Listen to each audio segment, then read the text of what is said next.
Good afternoon, everyone. The president shows up. When the Trump administration arrives in a Democrat-run city engulfed in chaos, peace is restored, law and order is upheld. Washington, D.C., New York, Seattle, Portland, Minneapolis, Kenosha. All of these cities are Democrat-run. All of these cities have experienced anarchy, violence, and destruction in recent days, the opposite of a peaceful protest. This is the reality facing American cities and towns across the country. This is not hypothetical. These are real people and real lives that have been impacted. Portland Mayor Ted Wheeler rejected federal law enforcement in an irrational and tone-deaf letter. Mayor Wheeler might have thought he put political points on the board, but the very next day, a protester was shot and killed on the streets of his city.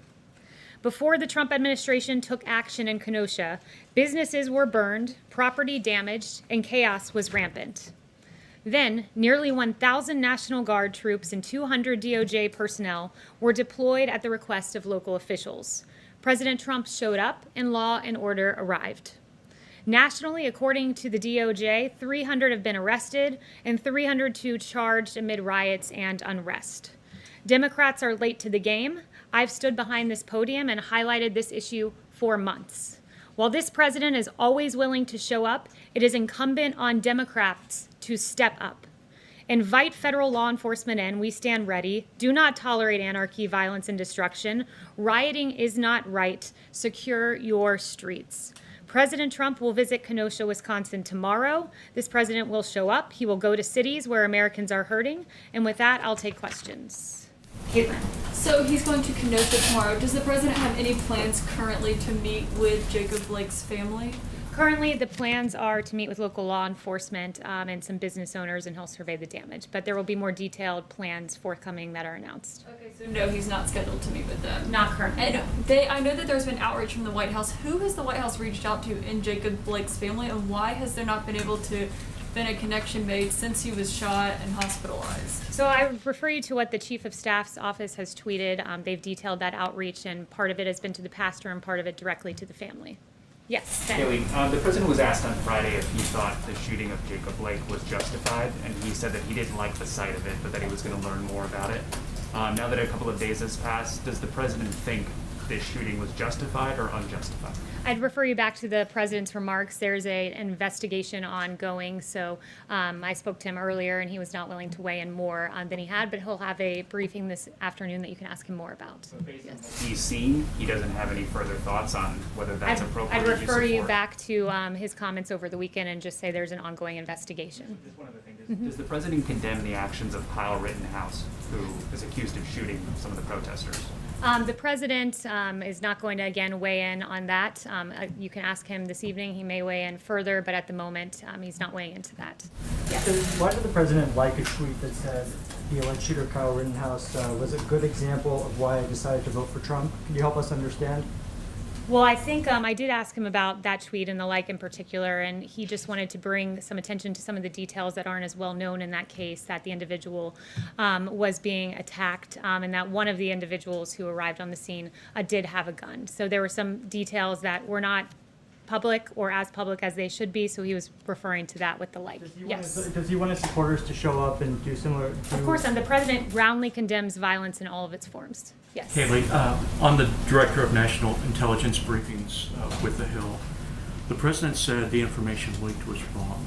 So if that's the case, how can it be considered sensitive information?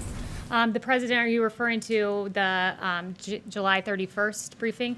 Yes. So the president has been very clear, and more clearly Director Radcliffe, in saying that leaks for political purposes are not to be tolerated. We will fulfill statutory obligations, but leaks on private briefings to Congress should not be tolerated. Just one follow-up, please. How long will the oral briefings be off the table? Is this a permanent decision or just through the election? I'd refer you to OD&I, but they've been very clear that they'll fulfill their statutory obligation, but they will not participate in partisan leaking.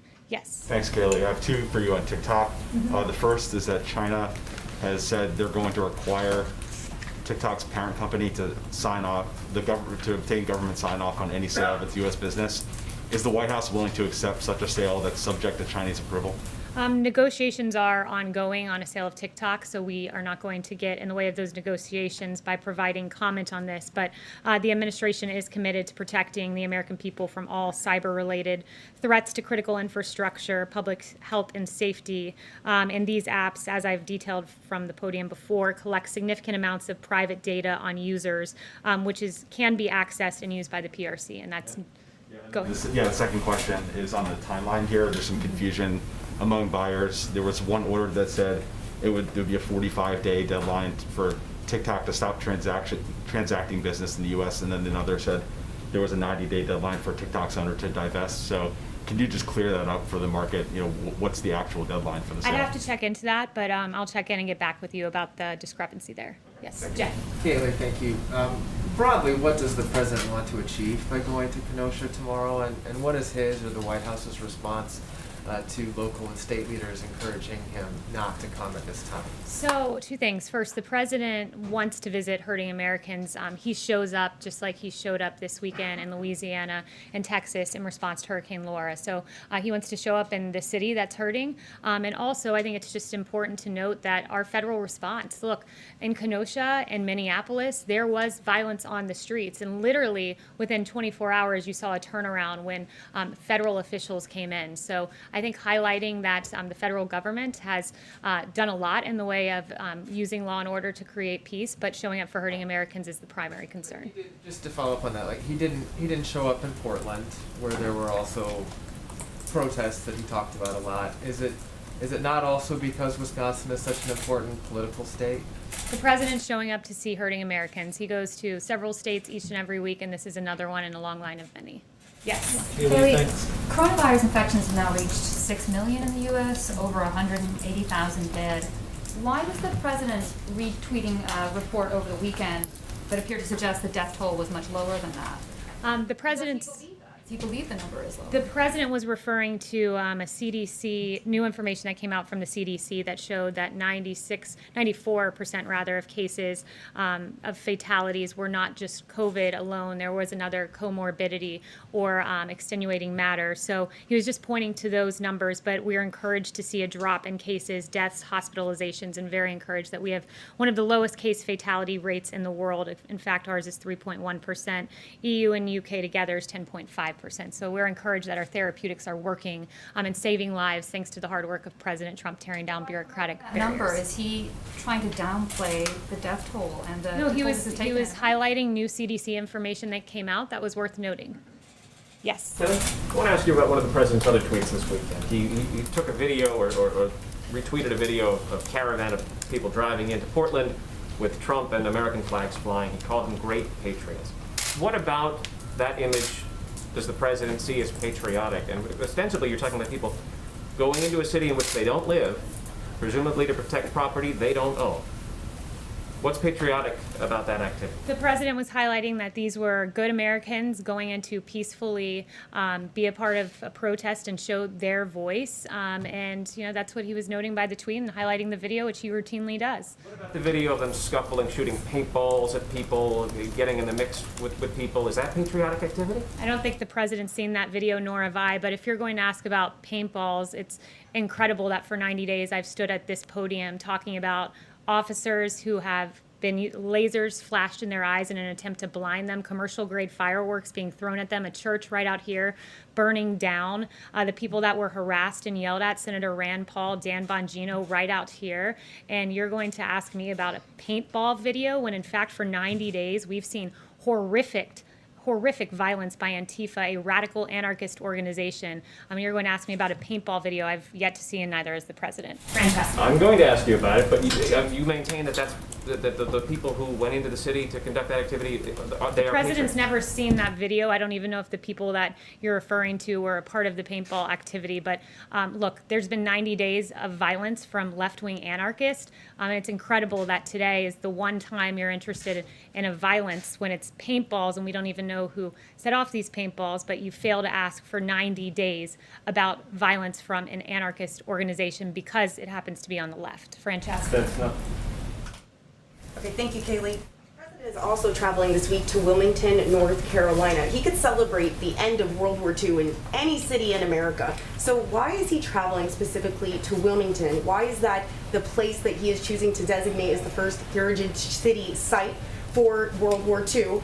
And is this related in any way to the fact that North Carolina is considered a must-win state for the president and the fact that absentee by mail voting starts this week on Friday? No, there's not a political purpose in this visit. This president's visiting it to commemorate a great site in American history. Yes. Specifically selected then? Yes. Kayleigh, a federal judge in Georgia last week became the latest to rule against the administration denying citizenship to gay couples. The administration denying gay couples citizenship for their children born overseas by a surrogate. Yet the Justice Department continues to appeal these cases. How can the administration claim to be part of its LGBTQ record when it's litigating against these couples? Yeah, so that pertained to surrogacy, and it had nothing to do with the sexual orientation of the parents. And this administration and president will proudly stand on our record of achievements, like leading a global initiative to end the criminalization of homosexuality throughout the world, launching a plan to end the AIDS epidemic by 2030, and easing a ban on blood donations from gay and bisexual men. The federal judge has ruled the interpretation of that law Yes. is not correct, and that there's statutory and constitutional concerns. Again, for anything further, I'd refer you to the State Department. Yes. What is the message of the White House to the people who are still protesting in the street in Belarus despite threats? Yeah, it's an important question, and we'll always stand on the side of freedom and democracy. We continue to follow the developments in Belarus closely, and we support international efforts to look independently into electoral irregularities, human rights abuses, and the government crackdown. And the massive number of Belarusians protesting peacefully makes clear that the government can no longer ignore the people's call for democracy, and Russia must also respect Belarus's sovereignty and the right of its people to elect their own leaders freely and fairly. Sorry. Yes. Thanks, Kayleigh. The president at a campaign rally Friday night talked about the possibility of declaring an insurrection over the rioting. Does he believe there's an insurrection going on, and if so, what's holding him back?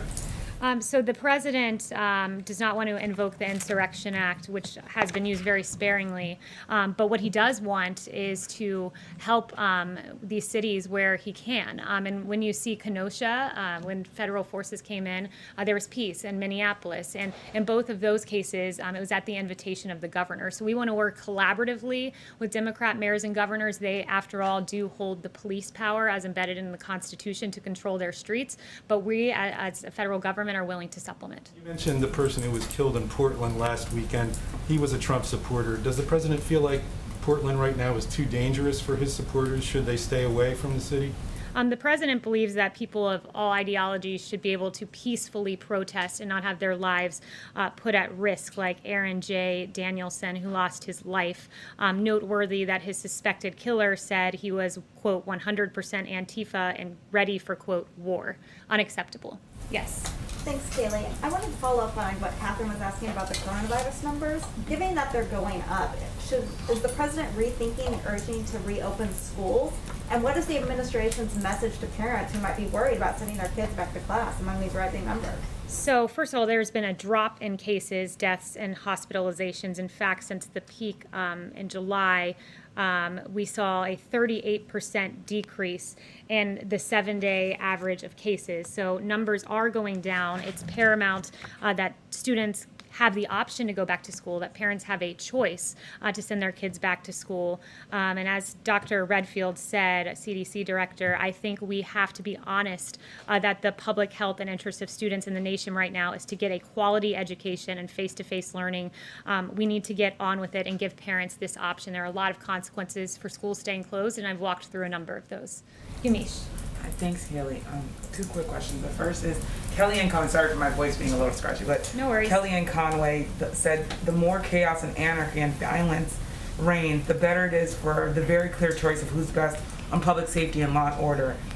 Does this president, is he rooting for more violence for the political benefit? That's what Kellyanne Conway's quote is suggesting. Democrats say that the president thinks violence works in his political favor. Absolutely not. He is not rooting for more violence in the slightest. And in fact, you know, I would note that under his administration, we saw violent crime nationwide decrease in both 2017 and 2018 after rising during each of the 2 previous years. We're encouraged that Operation Legend is working. In Kansas City, violence has been cut by 1/3. In Indianapolis, we've gotten 49 guns off the streets in 2 weeks that were related to gun violence.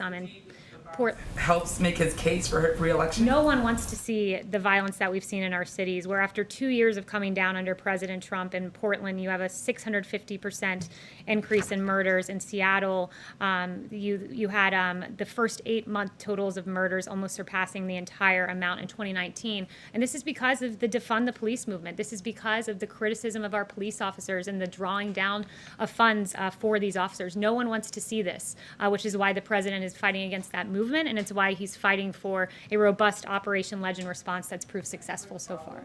Why hasn't the president just said Americans shouldn't be taking their own weapons to try to protect the buildings and condemning the idea of people kind of deputizing themselves? And does this White House believe that citizens should stop showing up to cities, especially the ones they don't live in, to have guns to protect buildings? This White House believes our police should be fully funded. We should have more police rather than less. We shouldn't criticize our police because it is our police officers who are responsible for taking to the streets and protecting us. And when they're called cancers by Congresswoman Ilhan Omar, when they're compared to the KKK by a current sitting vice presidential candidate, it's appalling, it's despicable. We need to fund our police officers because they should be the ones out patrolling the streets. Yes, Chanel. Thank you, Kayleigh. What is the president's position on victims, families, businesses as a result of these riots suing Democrat-run cities? Would he support them if they were to band together and do so? I haven't spoken to him about that specifically, but certainly what you're seeing is it is Democrat cities where you're seeing all of these numbers increase. When you look at, I just noted to Yamiche, Portland, Seattle, Philadelphia, Minneapolis, Chicago, New York City, these have all seen anywhere from a 33% spike in the murder rate to a 277% increase in 1 month alone in New York City. It's appalling, and it is Democrat governors and mayors and lawlessness that they're allowing to prevail. When federal forces come in, the situation changes, and it's so interesting to me to see Democrats who once disparaged, who ignored the violence, I should say, all of a sudden caring about it. But let's not forget what they said previously. Speaker Nancy Pelosi downplaying the violence rocking U.S. cities, ignorantly saying people will do what they do. Jerry Nadler, when asked about Antifa, he said that was a myth that's being spread around Washington, D.C. It's not a myth. In fact, an Antifa individual took the life of an innocent Trump supporter in Portland. You have Rep. Ayanna Pressley saying that she wanted unrest in the streets. Chris Cuomo saying, show me where it says protesters are supposed to be peaceful. I'll give you an idea, Chris, it's the Constitution. Don Lemon saying, quote, the rioting has to stop, Chris, as you know, and I know it's showing up in the polls, it's showing up in the focus groups, it's the only thing right now that's sticking. So now all of a sudden, 90 days later, I from this podium have talked about law and order. The president has talked about law and order repeatedly, but because the polling has shifted, now it's time for the Democrats to deny what they said previously and all of a sudden focus on law and order. I'll leave you with this. That's like the arsonist blaming the firefighter.